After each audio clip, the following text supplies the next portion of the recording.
Hello and welcome to Politics War Room with James Carville, and I'm Al Hunt. This week, our guest, master journalist and friend of our show, Ron Brownstein. Remember, we love taking your questions, so write to politicswarroom@gmail.com for next week's show. We're going to get to as many as we can, but don't forget to tell us where you're from. You also can get text updates about what's next for Politicon and Politics War Room by signing up at politicon.com. So tell your friends about us. Remind them to subscribe on Apple Podcasts, Spotify, or wherever you get your podcast. And please check out the links to our sponsors, Green Chef and Beam, in our episode show notes. We thank you for supporting these sponsors because it really helps make this podcast happen. Hey, James, beware the Ides of September. You know, we talk about the November 4 elections as we should, this year's. But before that, this month is a political legislative Super Bowl. Government shutdown could happen September 30th unless some kind of a deal is made. What should the Democrats do? Supreme Court may take up a whole lot of issues. Trump's authority to send armed forces into American cities, slapped down by a California judge, whether to uphold an appeals court decision that nixed his Trump tariffs, whether he can use a rationale to control the supposedly independent Federal Reserve, and the Jeffrey Epstein saga scandal continues. I just watched Ro Khanna, a Democrat, and Republican Tom Massey, accompanied by right-wing Congresswoman Marjorie Taylor Greene, with about a dozen of those survivors or their lawyers on the steps of the Capitol. It is incredible. And what they're saying is, release the documents. Donald Trump, vow you're not going to pardon this criminal, Ghislaine Maxwell, who is just as bad in many ways as Jeffrey Epstein.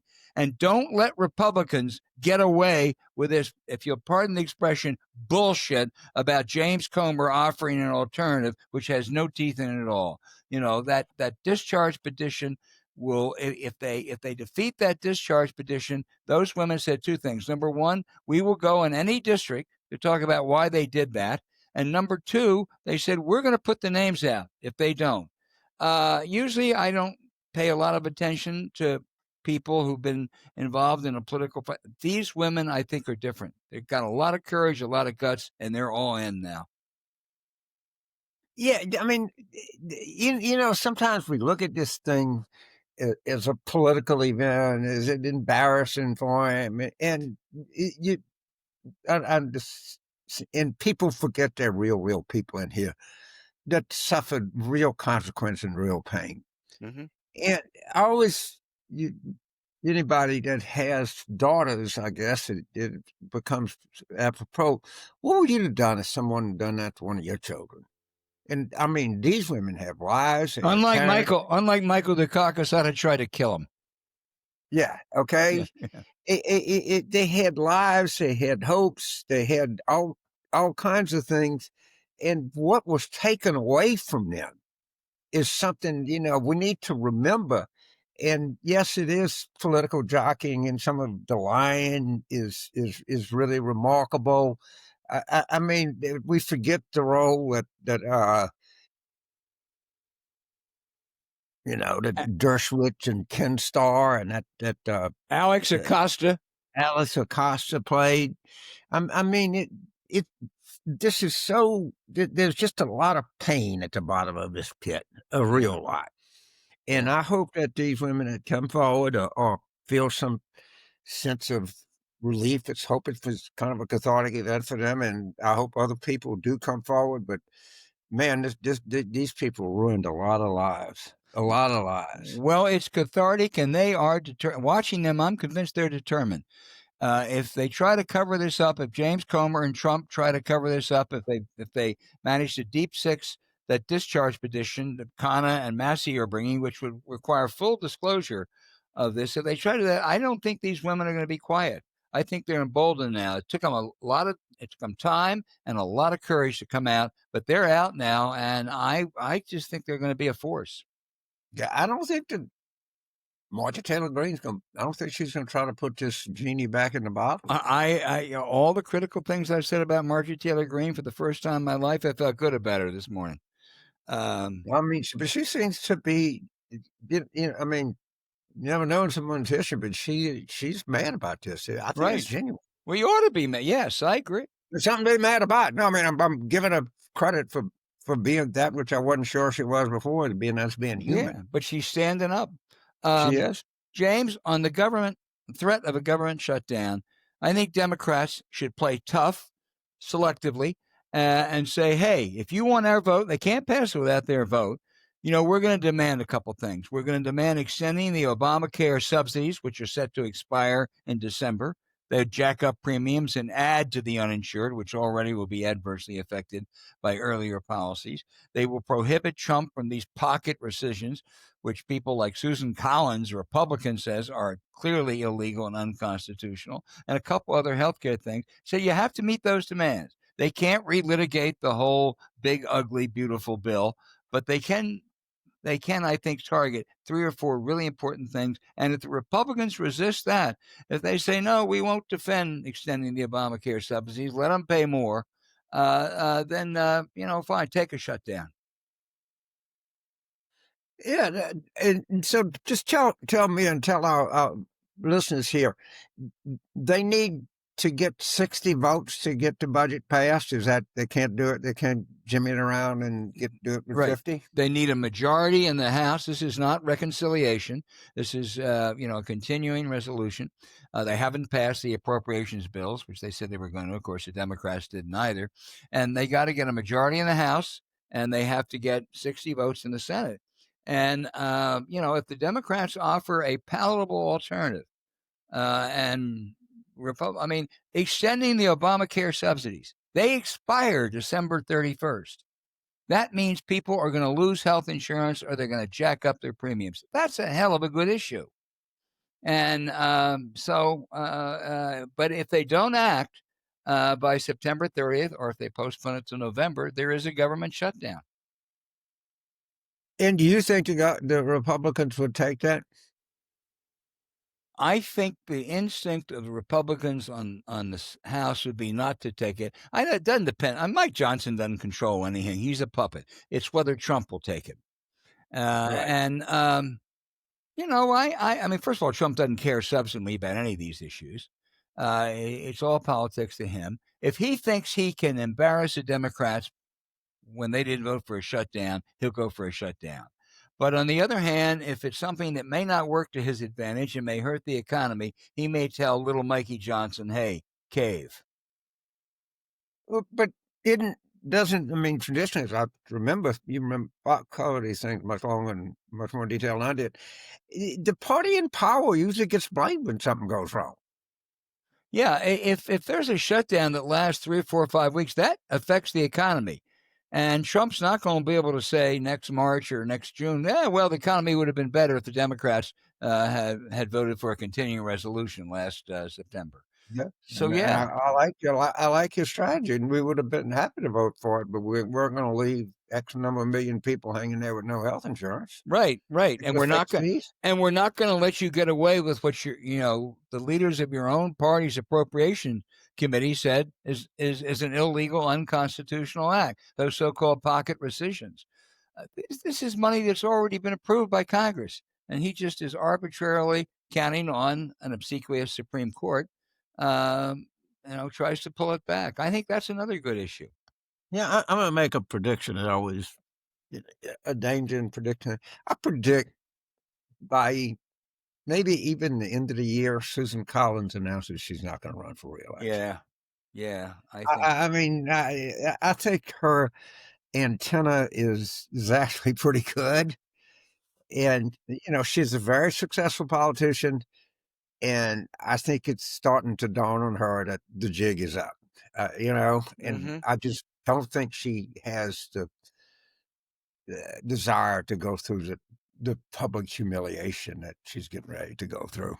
I think you're absolutely right. And I saw today that John E. Sununu, the former senator, is thinking about running for the Senate. John E., you don't know what it's like now. Baby, it ain't like when you were there. First of all, I'm not sure he could win. I doubt he could. But it would be a miserable experience right now to be in that Senate, no matter which party controls it. Yeah, it's sort of hard to see, given the direction it seems that 2026 is going to, that the Democrats are not going to win a Senate seat in New Hampshire. I Yeah. agree, it's a very purple state, but I don't see any evidence that this is not going to be a big Democratic year. And you can see it in retirements and recruitments and everywhere that you want. It's right in front of you. Yeah. Yeah, one of the untold story, James, is the Democratic House recruitments. They are replicating 2018. They have national security women running everywhere. Arizona, New Hampshire for a House seat, Pennsylvania. I mean, it's they've really got some strong candidates out there, and they're Jason, strikingly Jason similar. Crow. Yeah, they're strikingly similar to that Jason Crow, Mikey Sherrill, Right. Abigail Spanberger crowd. Right. And that, so much of people, it's in what all Fox talks about is woke Democrats, right? And there's some 10% of the Democratic Party does. I don't see, and I know Jason is no identity politics guy at all, and I don't think the people they're recruiting at all fit that bill. They're right. They don't. No. James, Wednesday morning, while the women were holding that press conference, huge story, I turned to Fox. You know what they were talking about? Left wing censorship in London. Of course. I mean, you know, Yeah, pro trans left wingers in London. but their viewers think of Democrats, what they've been told about Democrats. My God, it's a wonder there's not more political violence out there. Yeah. If you believe that character of what Democrats are. Yeah. Go ahead. James, one thing I point out, and we try to do this every week, you remember that Donald Trump was going to end inflation, end the cost of living on day one. I just want to tell our viewers out there, our listeners out there, if you were counting on that, don't go buy sneakers in the next couple of weeks because you're going to have sticker shock. For some reason, the Donald hasn't been able to bring down the cost of living for footwear. Well, if footwear, go out and try to buy insurance of any kind. Yeah. You'll find out where it is. Yeah. I mean, it's the level of failure of this government. And I just want to talk briefly about India, which is the largest population in the world. I don't know how to tell you this, but these are some pretty bright people. You ever go look at the faculty of top American medical schools? You might be shocked, And why are we running them away from us? I have no idea. Well, James, let me tell you, I think I may know. I read this at least. Trump was furious because Modi wouldn't give him credit for ending the India-Pakistan war, which of course he did not. And also, Modi would not endorse him for a Nobel Prize. So Trump said, this at least according to reports, Trump said, great, I'll hit you with a 50% tariff. If you stop and you think about it, the president of the United States, the whole idea is that person would act in the interests of the country. Right. I mean, I'm sorry, man. The more I read about George Washington, the greater man that George Washington was, but you don't need this show to tell you George Washington was a great man. Trump, it's all about him. The presidency is relative to him individually, not the country. And it's never been anybody close and more out front about it. Yeah, that's he didn't nominate me for the Nobel Prize, so I'm going to put a tariff on it. Right. Nothing is about the country. Yeah. It's just, shit, this gets me worse and worse. We got to get something to get us all out of this funk.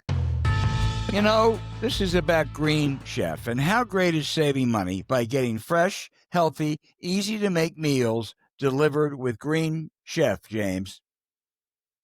It really makes a lot of difference, and they're good, too. Yeah, they really are. Because, when we get to the end of summer, there's something about it that always makes you feel your best. So that means it's the perfect time to create healthy meal habits that last. We're used to quizzing politicians and officials.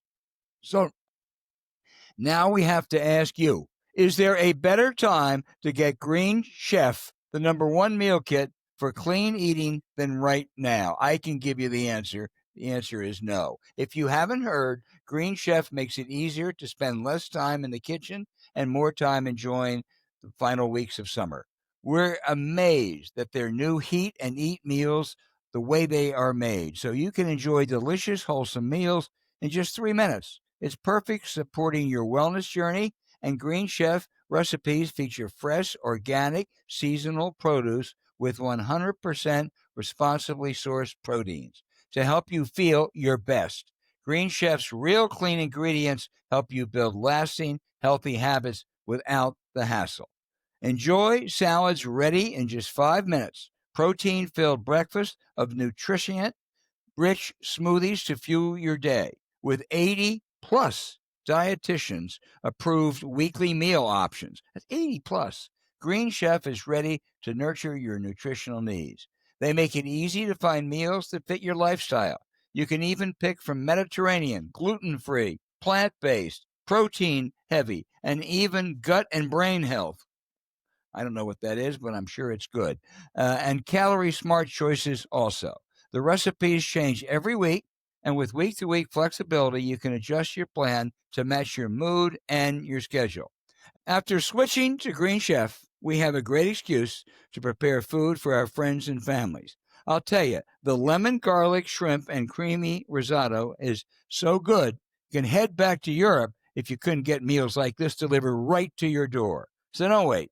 End the season by making the summer your healthiest yet with the Green Chef. Head to greenchef.com/50 War Room and use the code 50 War Room to get 50% off your first month. Then 20% off for 2 months with free shipping. That's code 50 War Room at greenchef.com/50 War Room. James, our guest, is our good friend and one of America's premier reporters, Ron Brownstein, now with Bloomberg Opinion and still a CNN political analyst. Ron, few, if any, understand the nexus of politics and policy as well as you. Let's weigh the political future for the foreseeable time, at least, of the two parties.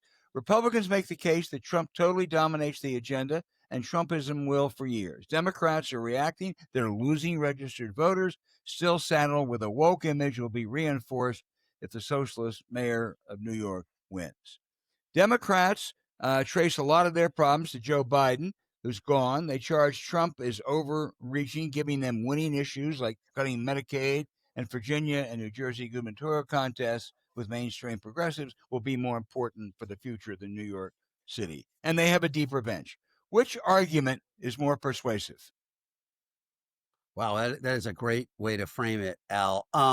I think that it's premature to assume that Trumpism is the dominant force in the country as opposed to the Republican Party going forward. I think that, we are in a situation where certainly I can't imagine the Republican Party going back at any point in the near future to kind of a Nikki Haley, Mitt Romney vision. I think that, revolutions within a party, as you know, are self-reinforcing. That essentially the primary electorate gets reshaped by the winning force. And a lot of the people who resisted it, the kind of the Nikki Haley, Mitt Romney Republicans, they're gone. They're not participating in Republican primaries anymore, presidential primaries.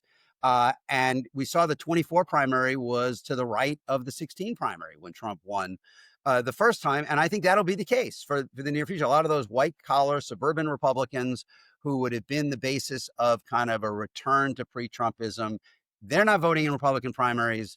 And I think that means you see the Republican senators and the Republican governor candidates and certainly the presidential candidate are going to be in this mold.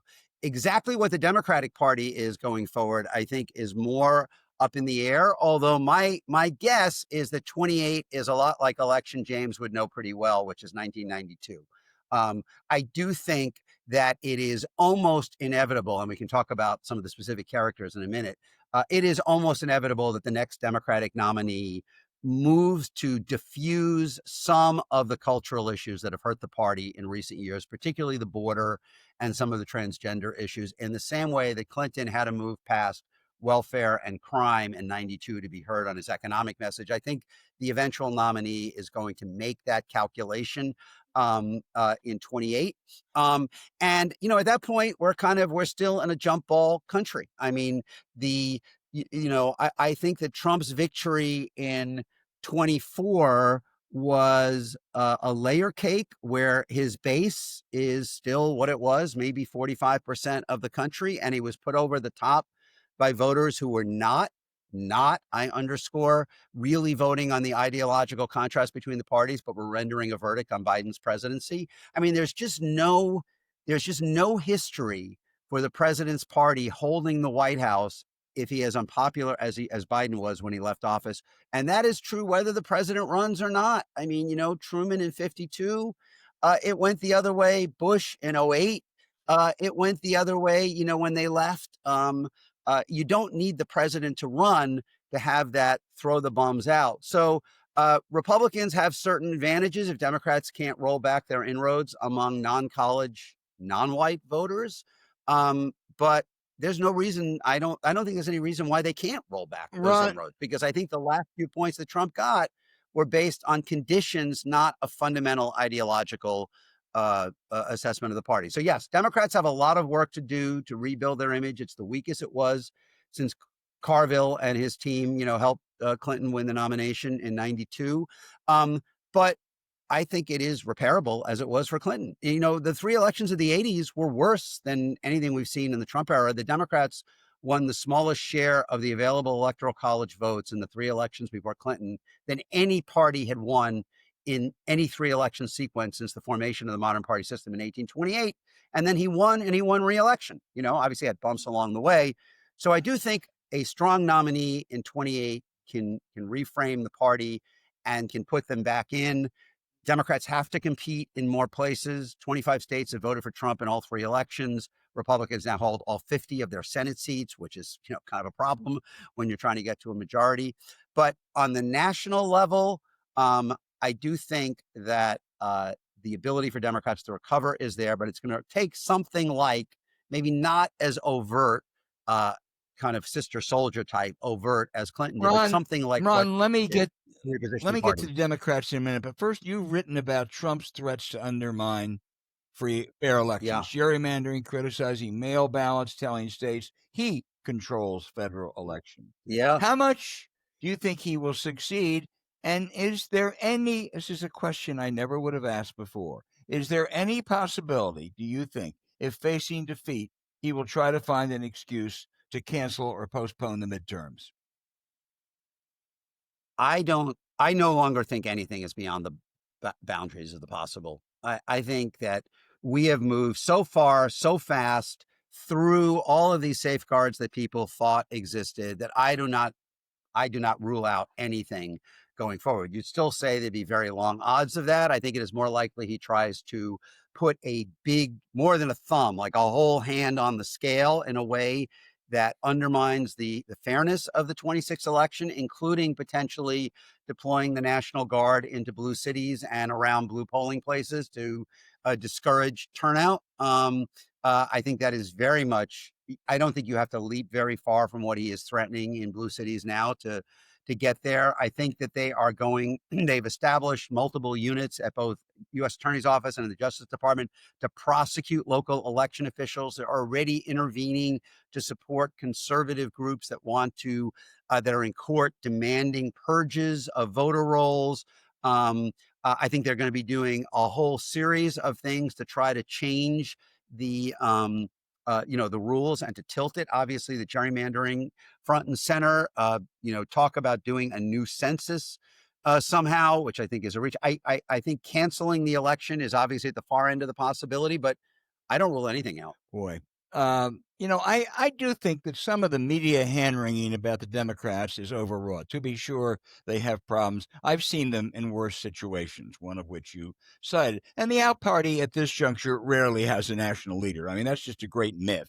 But isn't that the point? yeah, but Yeah. the decline in Democratic registration and voter registration is serious. Why and what are they and can they do about this? I don't think they can do a hell of a lot about it until they find a presidential nominee who inspires the public.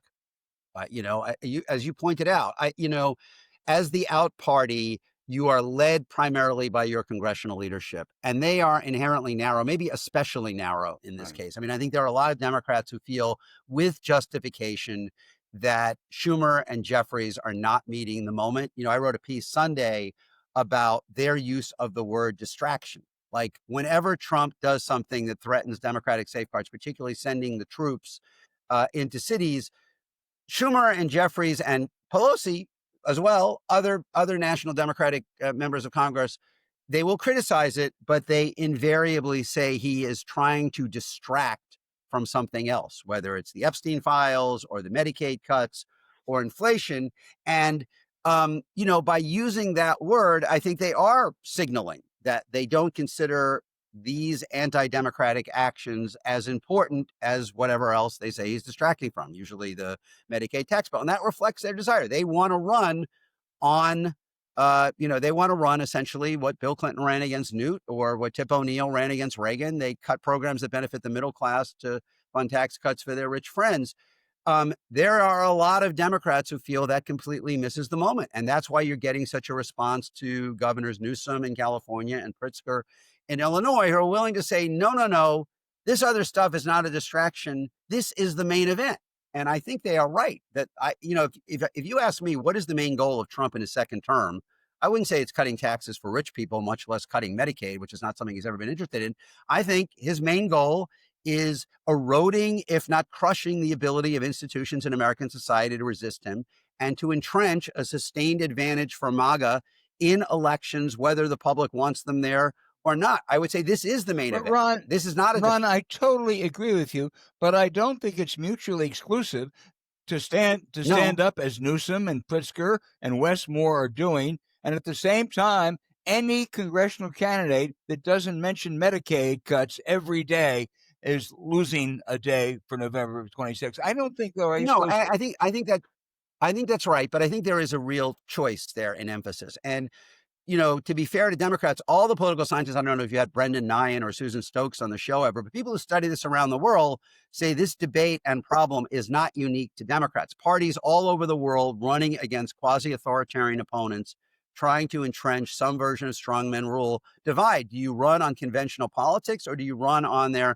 anti-democratic actions? Do you run on the price of eggs or do you run on troops in the streets? And most parties make the same decision that Schumer and Jeffries and Pelosi, and I think most congressional candidates will make, which is that you run on the price of eggs primarily, or Medicaid cuts in this case.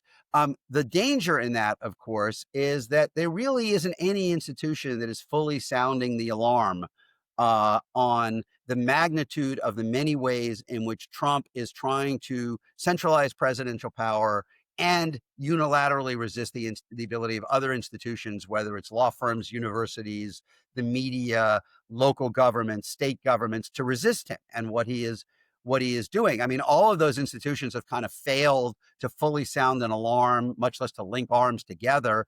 And, when you have Chuck Schumer saying sending troops into Chicago is an attempt to distract you from the Epstein files, he's not exactly sounding a clarion call of concern either. He is implicitly saying that isn't really as important, that important because it's just a distraction.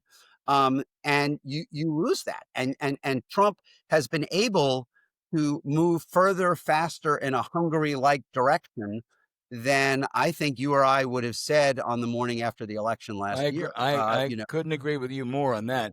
The barriers aren't as firm, and I forget the guy's name, but who was Biden's ambassador to Hungary, wrote a piece in the New York Times in July that I think was the most important thing written in the second Trump term, which basically says that all of the elites in society are making the same bet they did in Hungary, which is that they can cut their own deal with the devil, in the sense of this force that's trying to impose his will over them. And they were wrong there and they're wrong here. The only way to stop it is to kind of collectively call it out on a nonpartisan basis. It is not the society we want to live in, where you have to pass armored Humvees to get to and from work in half a dozen American cities, or law firms have to wonder about who they're representing if the federal government will punish them. But we haven't seen that. And we're not seeing that from Democratic leaders. And, can I just say, what I wrote about Newsom a couple of weeks ago is I think people are misunderstanding what he is doing. He is doing two things at once. He is moving to the front of the line among Democrats in pushing back against Trump, but he is also, in a Clinton-like way, and citing Clinton, citing opportunity, community, and responsibility, moving to the center on a lot of issues. And he's challenging the idea that the only way you can resist Trump is to move left. And he's pursuing instead what I call confrontational centrism. I don't know if that will take him all the way to the nomination, but I bet the core insight that he's advancing, which is that you can get through a Democratic primary by emphasizing your willingness to fight Trump, and that could free you from the obligation to move left on a lot of social issues that can hurt you in the general election. I think that is the winning formula for Democrats in 28, whether he, as the governor of California and former mayor of San Francisco, is the one who can take advantage of it or not. I do think whether it's Wes Moore or Andy Bashir or whoever, they are going to try some version of that to satisfy primary voters through their willingness to stand up against Trump without taking positions that will hurt them in a general election. And in fact, moving in a Clinton-like way to neutralize some of these social issues so you can focus a populist economic critique on Republicans, as Clinton did in 92. James? So, Brent, recently, this was Tuesday night in Florida, there was a House Senate special and a House, it's a State House Senate special, State House special, both blue districts. However, in the Senate district, the candidate beat Harris's performance by 22 points. In the House district, it beat Harris's performance by 15 points. This is pretty consistent around the country since the election. Iowa, yeah. Yeah. People will say, yeah, but James, that's off year, and the out party is always more fired up. These are generally not very high turnout elections. Is this indicative of something going into 26, do you think? Yeah, it's interesting. That counter to it really doesn't undermine the idea that it's indicative of 26, because basically, I think two things are true. Historically, the out party is more motivated in midterm elections than the party in power. I mean, that's just, we see that through all of history. Now we're getting a magnification of that because the Democrats now run better among college than non-college voters, and non-college voters are more reliable voters. And the college-educated share of the midterm electorate is consistently in the modern era 2 to 3 points higher than it is in the presidential year. So you would expect that the 26 electorate is going to be more Democratic leaning for both of those reasons, the traditional imbalance in interest between the in and out party, but also the college bonus for Democrats. You expect that the 26 electorate is going to be more Democratic leaning than the 24 electorate. But importantly, it's also going to be more Democratic leaning than the 28 electorate. I wrote a piece a couple of weeks ago using data from Catalyst and Pew to argue that the new swing voters are not people who switch between the parties, Al, in the way it was certainly when I started covering politics, and even more when you started covering politics. There were a lot of people who would vote one way for president, one way for senator, or vote for one party in 72 and the other voted for Nixon in 72 and Carter in 76. There aren't that many of those people. There are now roughly 60 million people in each of the last two elections, the presidentials, who cycled in and out of the election, who either voted for the first time or didn't vote after voting 4 years earlier. That was the number in both 20 and 24. Those are the deciders in the presidential years. They are the voters who I think are mostly voting on conditions. And, 26 is not going to tell us much about what they're going to do when they come back in the electorate in 28. In fact, I would argue that the original sin around Biden was not waiting too long to acknowledge his age issues, but taking the wrong lesson from 22 when Democrats did surprisingly well despite his low approval rating. The gap between the midterm and the presidential, it's always been there. As you know, 94, Clinton got wiped out. 96, he won a very comfortable 370 electoral college vote reelection. But I think it is systematically getting wider because Democrats do better in the smaller electorate, more college educated, and even more so, it's just more unpredictable. 60 million people cycled in and out of the electorate in each of the last two presidentials. I suspect the number was going to be very high again in 28. So I think that these off-year elections tell us that Democrats probably are going to do okay in the midterm next year, depending on how much Trump can tilt the playing field with gerrymandering and otherwise. So in that sense, they are revealing. They're revealing that we're seeing the same phenomenon we always see. The out party is more engaged. College-educated Democrats are really engaged, and that's going to do Democrats a lot of good in a lot of places in 26, but it doesn't necessarily solve their problems for 28. So I want to go back to Al, that the Schumer Hakeem response of Trump's deployment of troops or whatever he's doing. I don't know what you think about it. It's a distraction. Yeah. I got to tell you, I kind of agree with Schumer and Hakeem because I think that Trump's biggest vulnerability yet to be exploited sufficiently is that he would get prices down and end the war in Ukraine on day one. And he's done not even remotely close to either one. And he doesn't want you to think about that. Yep. Yeah. I think the whole cost of living thing is what pushed him over the top, which doomed us. Mm-hmm. And he has done nothing. Yeah. I mean, nothing is addressed, Right. and the public knows it. I totally believe his last 4 or 5 points, particularly among non-white voters, was performance, not ideology. It was that Biden had failed. Their cost of living was out of control. They remembered it being better under Trump, and these other concerns they had about him didn't outweigh their desire to get their life under control, and that he has failed on that. And, I'm not surprised. I mean, it's the economy stupid guy that you end up.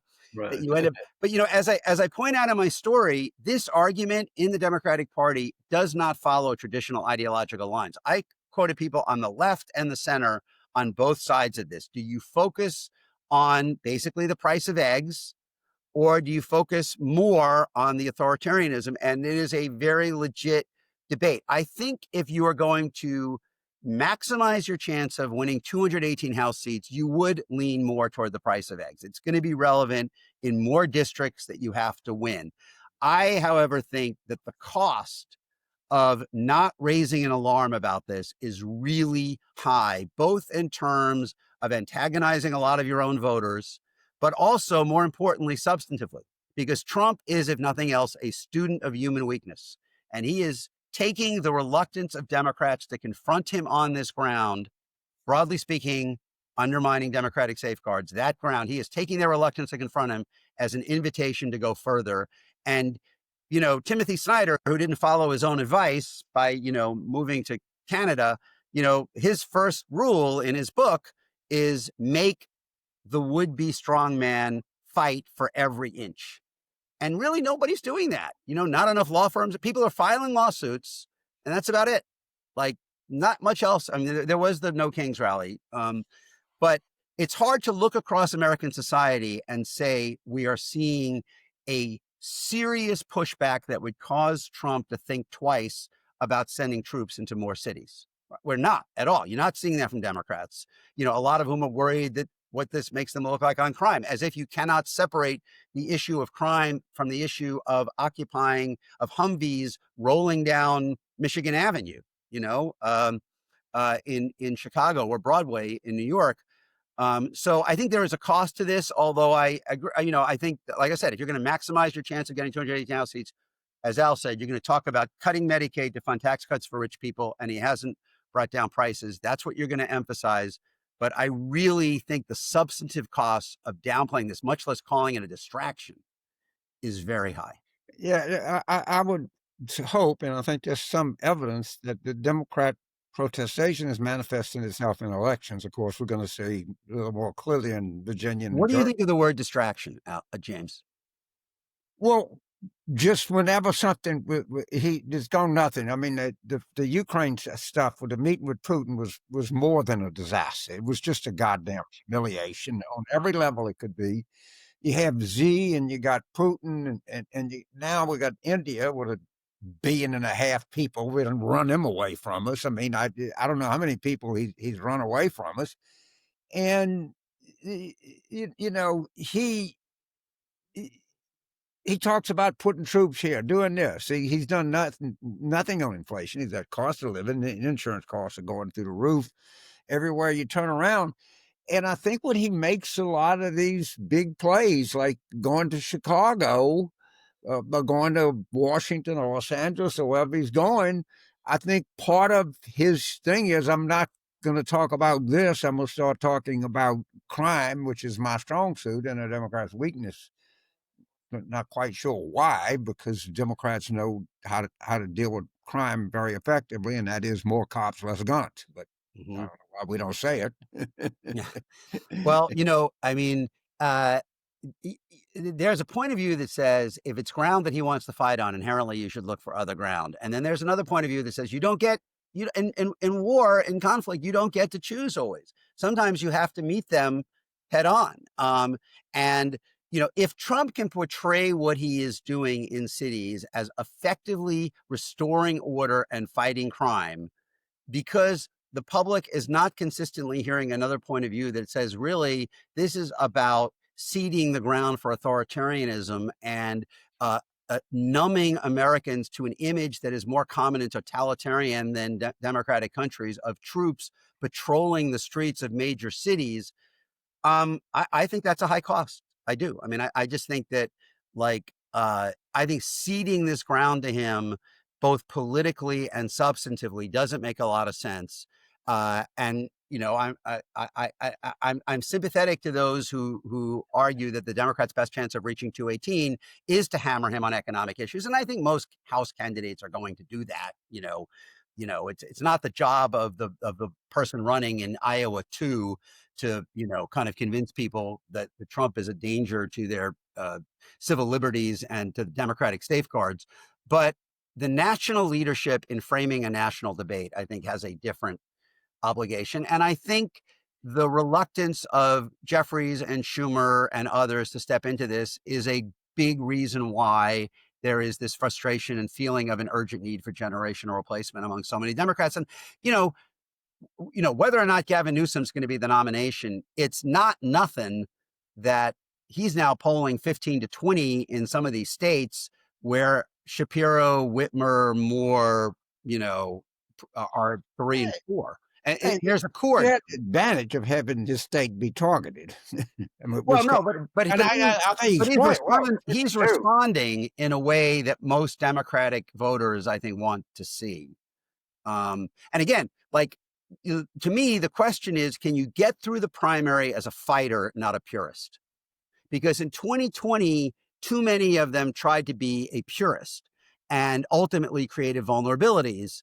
Biden didn't really have to do either. He just kind of, he was the last man standing who wasn't Bernie, and people rallied to him. I think in 28, I do think Spanberger and Sherrill are more reflective of the center of gravity in the Democratic Party than Mamdani. But I do think that if he wins, it is going to be a sign, not that the left is necessarily going to win the 28 nomination, but it's going to be formidable.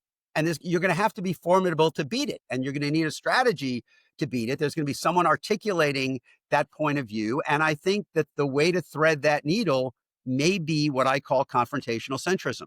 You rely on your opposition to Trump to get you through the primary without checking all the litmus test boxes that might hurt you in a general election. And that's the updated Clinton third way of 92. Yeah, I'm going out of top, but I think the identity politics, I think has that many adherents in the Democratic Party anymore. I mean, I think it was terrible. It cost us dearly, but I don't see people talking like that very much. I really don't. I commend people to I don't know if you got 4 hours of your life, but Newsom did a 4-hour podcast interview with a conservative podcast host, Sean Ryan, I think his name is, and quoted Clinton, James, quoted opportunity, community, and responsibility, several times. He's even starting to jab a little like Clinton with his left hand, but took a lot of positions cooperating with ICE on violent criminals, questioning gender transition care for minors, freezing the availability of undocumented immigrants to get on the state Medicaid program, involuntarily institutionalizing more of the homeless, rolling back environmental review to ease new building. There's a lot of stuff that's going on in terms of kind of either repositioning or loudly calling attention to earlier centrist positions at the same time that people are focusing on and trolling and confronting Trump. And like I said, I think that Democrats are going to need a Clinton-like reset in 28, but as Clinton showed, it is entirely possible to do. Albert? Ron, it pains me to ever even slightly disagree with you. But Go. The last week of the Harris campaign was all about the danger of an authoritarian government. I think there's at least some evidence that was a mistake. She wasn't talking about the cost of living. She wasn't talking about people's lives. I think you can do both. I think the idea that I think it's a false choice. If you don't talk about how it's affecting your people's health care, how it's affecting their jobs, how it's affecting their cost of living, you can talk about authoritarian governments all you want to, and I think you're going to face a tough time. Secondly, I would just say, why in the hell is if the media treats the mayor of New York City as a more important election than the governorships of Virginia and New Jersey, that's the media's fault. That's not reality. Yeah, because they live in New York. But right? That's not. I mean, the mayor of New York City has never been a harbinger for any goddamn thing. And so I sort of agree with James. I think the media accentuates the reach, the clout, the influence of the left wing and the Democratic Party. They don't win in districts that aren't overwhelmingly Democratic and left wing. Okay, so a couple of things. First, Trump has now done a lot of stuff, Al, that was theoretical in the fall of 24. And there's true. There were not troops, there were not Humvees outside of Union Station in the fall of 24. So it is real. Second, I think the people who want to hear more about authoritarianism and democracy completely agree with your point. You have to reconnect it to outcomes that affect your daily lives, and that essentially that he is trying to undermine democratic safeguards to prevent you from registering your discontent over things he's doing, but also to impose a government that favors his billionaire buddies over average people. So I think whether Sean Clegg, who is kind of one of Newsom's chief strategists, or Annette Schenker-Osorio, others who on that camp want to hear more about authoritarianism and democracy, they would completely agree with you that you have to connect it. But the point they would make, and did make to me, is how many people were talking about classroom instruction about gender 5 years ago? How many people were talking about trans kids playing sports, high school sports 5 years ago? Parties do not only have to react to what the public says it's worried about. Parties can try to change that and shape that. And that the reluctance of Democratic national leaders, again, leaving this vacuum that Pritzker and Newsom have filled more than anyone else, the reluctance of them to say, hey, this is not normal. What we're watching is not something in the American tradition, is a failure of imagination. You can try to change what the public is concerned about. And you're not limited. Talking more about this doesn't mean you have to give up talking about Medicaid and the tax cuts, which I think is going to be the central Democratic message. Tied into this idea of James. As James said, he ran on making your cost of living more affordable. He didn't do it. All he did was give his rich buddies. Ron, let me give you an example. I think the Democrats on crime in the cities, going in the big city, Democrats make a colossal mistake when they say crime is down. I mean, God damn it, that's not a winning argument. Instead, what they ought to be saying, yes, there's a crime problem. We need more cops. He's cutting law enforcement assistance. He's cutting aid to police. We could do that. We could send more cops to high crime areas. We don't want to send National Guards and park police who have no goddamn training. And that's what he's doing. I think there's a way to counter that without going. I mean, every time I hear a Democrat saying crime is down, I cringe. Not because it's not. I mean, people look. People always are worried about crime, but like I mean, Democrats could say all the things you just said and say this is a really dangerous precedent that he's establishing here. We do not want to live in a country where there are tanks rolling through the streets routinely of our cities. And many are not willing to do that. They're not willing to say, they might say the National Guard isn't really going to help, but outside of kind of Newsom and Pritzker, you don't hear a lot of the national leaders saying, no, this is affirmative. Well, Wes Moore is doing it too, verbally. Wes Moore. This is right. So this is the governors. This is there are reasons. Not only is this not going to help, this is a really dangerous thing. We do not want to be a country where that scene in MacArthur Park a few weeks ago, it looked like Baghdad, here in LA, when all of these heavily armored guys get out of, heavily armored vehicles, and then men on horseback start parading through the park where kids are playing soccer. Like, is that the country you want to live in, where that is a routine sight? And, again, I think it is a tactical and a strategic mistake to be afraid to raise that question because you're worried about looking soft on crime. I agree with that. Let me ask one question, then turn it back to James. Let's say politicians are stocks and you are an investor. Yeah. Which stocks would you buy and which would you sell? Who would you buy and who would you sell? Thinking about 28 or just in general? In the futures, 26, 28, 30. I think Spanberger and Sherrill are important, and Spanberger especially could be a future vice president. I think Newsom and Wes Moore are the two. I think the Democrats who are keeping their head down in this moment and want to run for president in 28 are making a huge mistake. Do you remember 2000? What was Al Gore's chant against Bill Bradley? Stay and fight, wasn't it? Wasn't it stay and fight? About after Bradley retired in 98 in the midst of the Gingrich Revolution. I think if you're not on the field at this moment, you're going to have a hard time being the Democratic nominee in 28. And I think someone like Whitmer, who has chosen a very different path, I think has really marginalized her prospects in 28. I think even Shapiro, who should be a major force, by choosing mostly to keep his head down, not entirely, he's been, vocal on the Medicaid in particular. I think the Democratic voters of 28 are going to be looking for people who are on the field in the arena at this moment. I think your point is a very good. I would just say about Shapiro that next year, if he is able to score a huge victory and sweep in 3 Democratic House members, that may change his dynamic.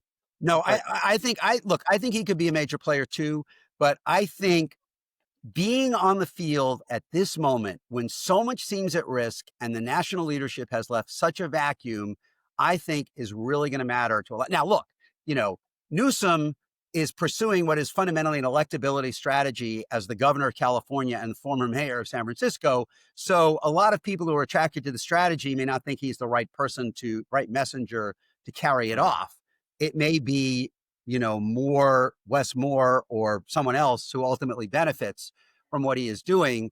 But I think there's going to be a real, I think the people who are in there pushing back every day are earning themselves a lot of goodwill with Democratic primary voters. But I do think that, that it's wrong to assume that means you have to go left. Right. And I think Newsom is showing that. I think Spanberger's not really, dialing up. She wasn't left to begin with. Right. But she's not positioning herself in the forefront of fighting Trump. I think she said she would not do a mid-decade redistricting. Yeah. So those are the two dimensions. I look at it's not only left, right, it's fighter accommodator. James, close out this fascinating conversation. Okay. So Ron, the concern about authoritarianism or democracy or that sort of basket full of issues is determined a lot by education. It is. The more educated you are, and that's always the Democrats' Party is we have increasingly influence of educated people, but we don't have the ability to appeal to, as Trump would call them, he loves the poorly educated. Yes. So I'll just use Trump. We have trouble communicating with the poorly educated who don't seem to be that concerned about this issue. Is that a Is that a Yes. figure that you see? Yes, totally. That is absolutely right. I mean, in the midterm, you need a lot of turnout from your high educated base if you're the Democrats. Um, the thing with lower middle income voters is, yes, they can, particularly women, non-college, white and non-white women, probably will be somewhat responsive to the Medicaid argument. I noticed, I noted in a story a few weeks ago that Democrats did better among non-college white women in the 2018 election than they did in any of the midterms around it, and that was the Affordable Care Act election. So yeah, there is a few points to be squeezed out by emphasizing the priorities. They're cutting taxes for the rich and endangering programs that will help keep your parents secure in their nursing home or your kids on Medicaid. But I think the broader problem with non-college voters, particularly non-college non-white voters, is not really solvable through policy proposals. It's solvable through performance, and positive or negative. Like, I think Democrats can do better among those voters in 28 if we get to the end of the Trump presidency and they think he hasn't delivered for them. If they think he has delivered for them, I think it's going to be hard to win a lot of them back. But if they feel like he hasn't, and so far the polling is very clear they feel like he hasn't, his approval rating, by the way, the most important thing Trump did in 24 was improve his performance among non-college, non-white voters, Black and Hispanic and Asian American non-college voters. His approval rating among them as a group right now is in the 20s. So, they are not feeling they're getting what they hope for. And I think if they have that feeling all the way to 28 and the Democratic nominee does a Clinton-like repositioning and doesn't drive them away on a lot of social issues, the Democrats will claw back at least some of his gains there, at least, enough to put back in play Michigan, Pennsylvania, Wisconsin, Arizona, and Georgia and Nevada. And But North I Carolina. don't know how much they can do. I don't know how much they can do before that from a policy point of view to win back those voters. And also, not that many of them are going to vote in 26 anyway. So we're not going to really get a good read on what they're thinking. I got to just quickly, because I'll let you go in too good of a conversation. I can't pass this up. I'm hearing from some people who are actually pretty smart saying that what the Republicans are doing in Texas, creating these 5 extra districts, is going to expose them in other places, and be careful what you wish for, because this may weaken other Republicans. Do you see in California, Missouri, wherever it is, can you see this redistricting stuff coming back and not ending the way that they think it's going to end? I think the individual districts are mostly going to end the way they think it's going to end, because people can draw these now with incredible precision. Although some of the Valley districts in Texas, Trump's numbers among Hispanics are way below his vote. So there's no guarantee that they're going to flip all those districts. That's the theory, that these maps are based on 2024 performance. But I think most of them, if you draw a district now to favor one party, that party is usually going to win it. Obviously, they can't do that in all cases. I think where this could hurt Republicans is on inspiring more Democratic turnout around the idea that Trump is trying to rig the election and he's undermining American democracy, and getting more college educated, probably white voters in the suburbs of Philadelphia to come out, or in around Scranton, or in some of these other other places. But I think you can draw districts. By the way, as I said, I've seen 2 different estimates from 2 different people I trust that, the post 2020 redistricting turned out to be, Al, a pretty good success. I mean, not that the parties were angels in how they drew the lines, but they kind of offset each other to the point where most experts said the party that won the majority of the popular vote was going to win the majority of the House after the lines we had in 22 and 24. Now, if Republicans can redistrict everywhere, gerrymander everywhere that Trump is trying to get them, that will no longer be true. Democrats will probably have to win the popular vote by 2 to 2.5 points to win the majority. But in a midterm election with a Trump approval at 45 or below, that is they very won it doable. by 8 in 18. Yeah, there you go. Yeah, so you can't. I mean, that's why people have to keep an eye on the other things he might do to try to tilt the playing field in that 26 and certainly the 28 elections. And again, like, whatever the political strategy, the substantive cost of allowing him to feel that he can continue to pursue these anti-democratic actions without real fear of pushback from anywhere in society, I think is really substantial. And whatever the electoral calculus, just allowing this to go unchallenged, violating Snyder's first rule of never give an inch, I think has really substantive costs. And I think is whatever the electoral calculation is a mistake, much less calling it a distraction, which I think demoralizes a lot of the Democratic base. And for that matter, sends a message to swing voters that you don't consider this that important. Well, you have to promise that you're going to come back. Maybe Absolutely not. That's the reason y'all failed. Yeah, yes. maybe Yeah. early and often for these next 3 years. As voting in Chicago, I will. We at least have to do one show on the pennant race. We haven't even gotten to that, and the collapse of the Nats. And all right, we got a lot to do. Ron Brown Sr. as great as ever. Thank you, man. Thank you so much, guys. When you need your sleep, how great does it feel dozing off after a delicious cup of Beam Dream, James? It really makes a difference. The stuff tastes good, and I'm a big believer that when a good night's sleep, you got to have some tools in your toolkit, and this is a big one. This helps. It's relaxing, it tastes good, and it helps you get a good night's sleep. Yeah. You cannot beat it. Does the all. Vacation season is in full swing, but there's no time for slowing down. Every day the headlines keep coming.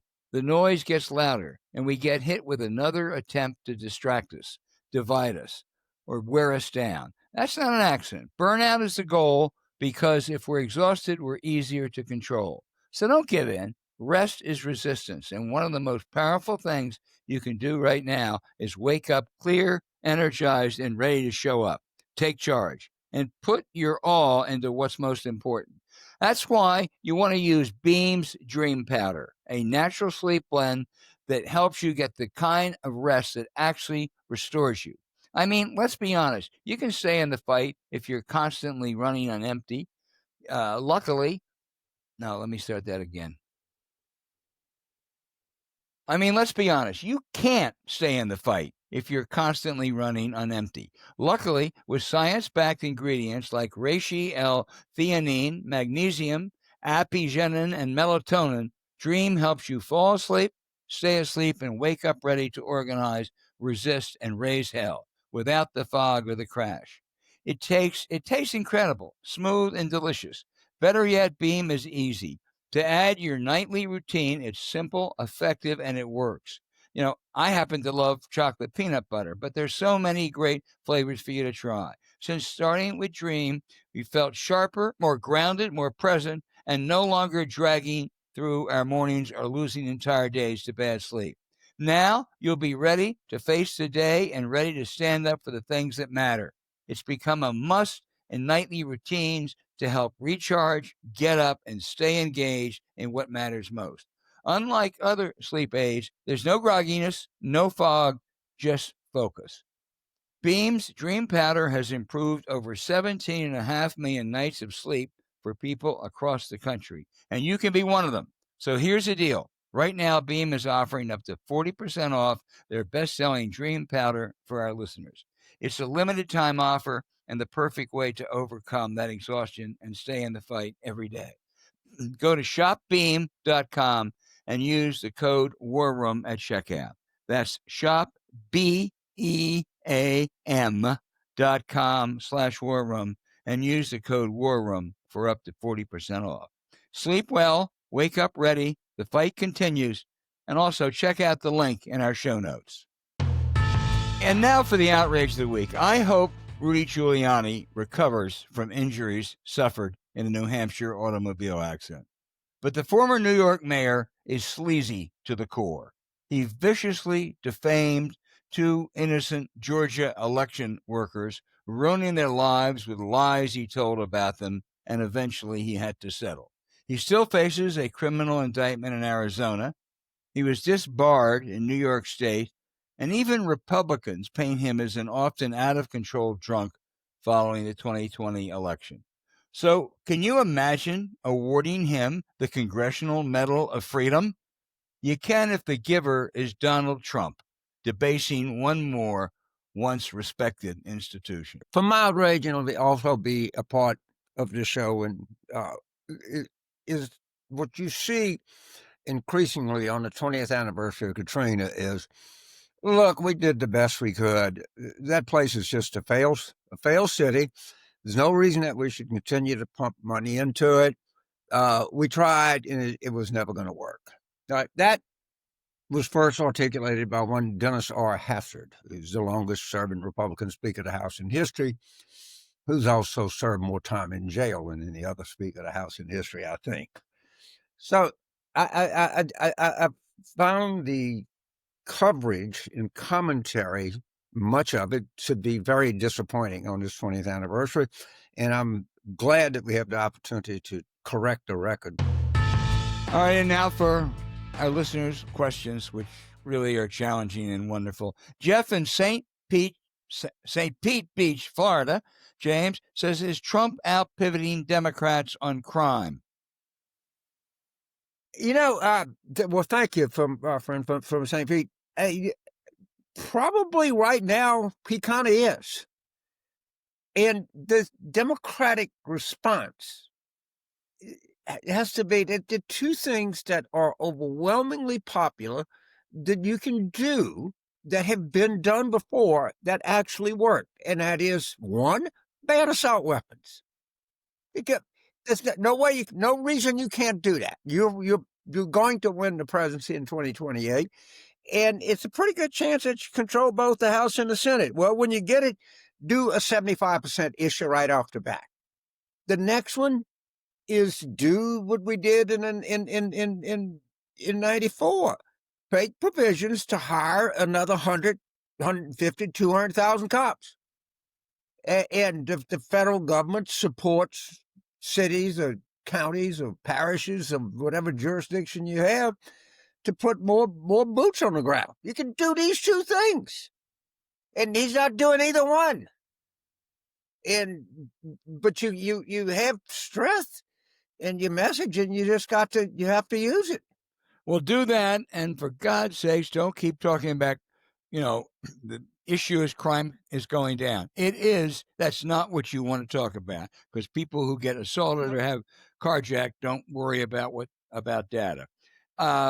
David in Lawrence, Kansas, the home of the great University of Kansas Jayhawks, says, has RFK Jr. gone after tobacco companies? Seems an obvious target. No, he has not. Barely one mention. He hasn't, because they're a powerful interest that Trump cares about and Republicans care about. So he hasn't. I'm going to make a prediction, which I didn't believe until the last week or two. RFK is a short-termer. He serves at the mercy of Trump, and I think he's beginning to hit the point where he's going to be an embarrassment and a liability. The minute that happens, RFK is out the door. How does he embarrass Trump? Because basically, when he says, kids shouldn't be vaccinated, when he says basically we're going to, we're not going to, wait, let me finish. You asked, let me finish. When he doesn't respond actively to a measles outbreak, when he appoints quacks to top positions, when you have people like Paul Offit going on television, it accumulates after a while. And you can't destroy the CDC and destroy that. You can do it short term, but long term, you're going to pay a price. Well, I saw all the former CDC directors wrote the piece. I guess it was in the Times. And everything you say is true. I don't know if any of that bothers Trump, or he doesn't agree with 85% of it, or think that his people agree with it. I don't look. I think the guy's an embarrassment. I think he's dismantling public health like we've never seen before. I think he's going to cost, I don't know, hundreds. I don't know how many lives, but it's going to be a lot here and around the world. But I'm not sure any of this embarrasses Trump. That's my only point. Well, it should. It doesn't until you can show that it's happening. But I guess my point is Trump has no loyalty to RFK or anyone else for that matter. So if he shows signs of becoming a liability, he'll be out the door that day.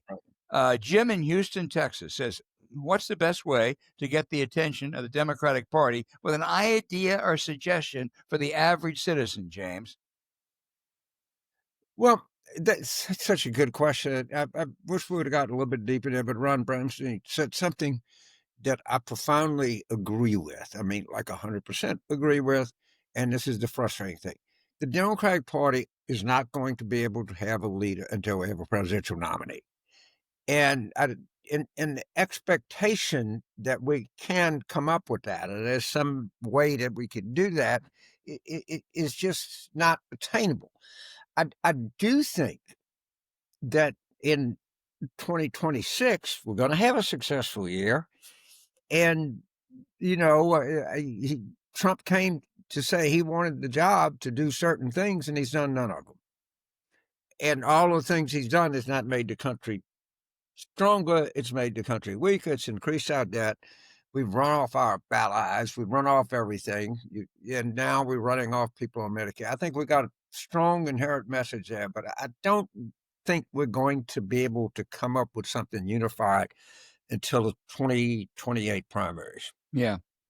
Arthur in Covington, Kentucky says, with Trump's cuts to Medicare, forcing hospitals, particularly Medicaid, this is actually forcing hospitals to close, and many people in rural communities having to travel for hours to get seen by a doctor, is Trump just so stupid he doesn't realize the impact of cutting these programs? No. What they're going to do, they're going to lie about it. They've already changed the name of the big, beautiful bill. Now it's the working family bill. That's just as much of a misnomer. Rural hospitals are starting to close, and the Medicaid cuts haven't really taken effect yet.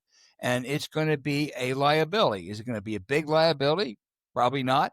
But if it changes a couple percentage points in some of those rural areas, in some of those key states, like North Carolina, Michigan, then it's going to make a difference, because it is going to happen. Well, the other thing you got to combine it with are the tax cuts for rich people. Right. Because you knew who these people were, because every time they get into power, they try to cut taxes on rich people and at the same time cut healthcare access to middle-class people. They've done what you thought they were going to do. Right. They can call that bill anything they want. It was the most negatively viewed piece of major legislation, I'm sure, in this century, domestic legislation. And it's got nothing but, it's not doing anything but getting worse. These guys cannot go anywhere in the district. They can't have town halls. Dan Sullivan is all over Alaska hiding from as many people as he can hide from. And they're dying not to have to go confront anybody, and they're just not going to get away with it in the election. Well, and they said that they would, over the August recess, they could sell this thing. Well, it was so bad, not only did they run from their constituents, they now decided they're going to rename it. And that would suggest that maybe the August experience wasn't a very good one for them, James. I think it was a disaster. And I think these guys are going back and said, oh, shit. And then I love that the congressional Republican leadership sends a memo and says, you should talk about it here, but don't do it. We don't recommend that you go to any town hall to sell it. Don't talk to voters. Go on Fox News and everything. Yeah. Oh, and I think that their talking points are pretty ineffective. James, I have a really challenging one for you. Alexandra in France, a former Oregonian, says, would Vance be worse than Trump? God, it's probably, because he's smarter and he's younger. What do you say, Albert? I say he would. I say his youth and his IQ would make him even worse than Trump. I think conventionally I would agree. But, as much as I think Trump is a danger, he has an ability to appeal to certain type of voters, to get demagogue and effective. Well, I'm not sure Vance has that same talent. He is smarter. He is, but, Vance may do slightly better in a suburb than Trump would do, but I'm not sure he would do as well in a working class community as Trump does. Maybe. I mean, I think there's some weakness he doesn't have. Trump's, kind of bravado. I don't know what animal instinct. Animal instincts. Right. But I think that Russell Voigt, I've always thought this the most dangerous person in the United States government. And I think Vance would keep him. And I think the two of them, just assume that he could get into office, which I don't. Russell Voigt. Yeah. Yeah. I think that's deadly. James David in Zellwood, Florida. You may know where Zellwood, Florida is. I don't, but we'll find. To be honest with you, I'll look it up. We'll find out. He says, can you break down Trump's argument for the so-called big, beautiful bill and lay out the counter argument? The argument for it is simply to lie. Say it's for working class people. You get tax cuts with tips and all that stuff. The argument against it is quite simple. They've gone and they're giving a huge tax cut to the rich, and they're taking health care away from working class Americans. Yeah, yes, in your explanation. And remember, there's nothing in politics that works better than to confirm a pre-existing suspicion. Right. You knew what they were going to do. They did exactly what they do every time. All right. This is the effect of it. And the public is on your side. I mean, we won this war before the first shot was fired because people know that that's their instinct to do whenever they get into power. They always do that. Yeah. It sure is. John in Chicago, James, asked you, this is, you talk about one right down the middle of the plate for you, Mr. Carville. John says, does political party loyalty taint the conservative judges on the Supreme Court, or are they strict enforcers of Article 2 of the Constitution? Let me explain this to you. If you want to know what the Supreme Court is going to do, think of what the executive committee of the Republican Party of Northern Alabama would do. All right? This is a... I knew this would be a tough one for you. I know. They're just people don't read the law. They don't ask for statutory history or, anything else. They say what result is the best for the Republican Party, and then that's how we're going to vote. And I don't. And you know what's really interesting is they don't even assign reasons anymore. That's true. And so a lot of law court judges don't know how to interpret, what exactly to do, because they're so arrogant, they're so nakedly political, they're such an adjunct and they're completely part of the Republican Party. They get a question and they said, okay, does this hurt Republicans? It helps. Okay, great. It hurts. We'll turn it over, and that's it. And what do they have to tell you? They got now to the point where they have to even assign reasons. Yeah. Usually people will tell you why, but they don't. Yeah. Feel good. Absolutely. Hey, thanks for listening to Politics War Room with James Carville, and I'm Al Hunt.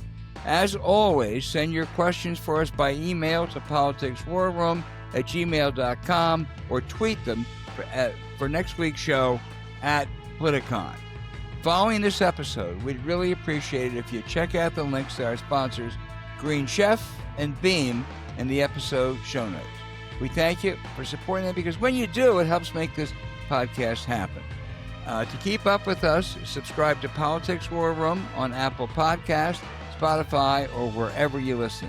And check out our Substack at politicswarroom.com. James and I are constantly adding new content, so go take a look. You also can find other shows you might enjoy on the Politicon YouTube channel, or when you search Politicon on your favorite podcast site. Now remember, please rate the show with a 5-star review. We'll be back next week with another show as we continue our War Room planning.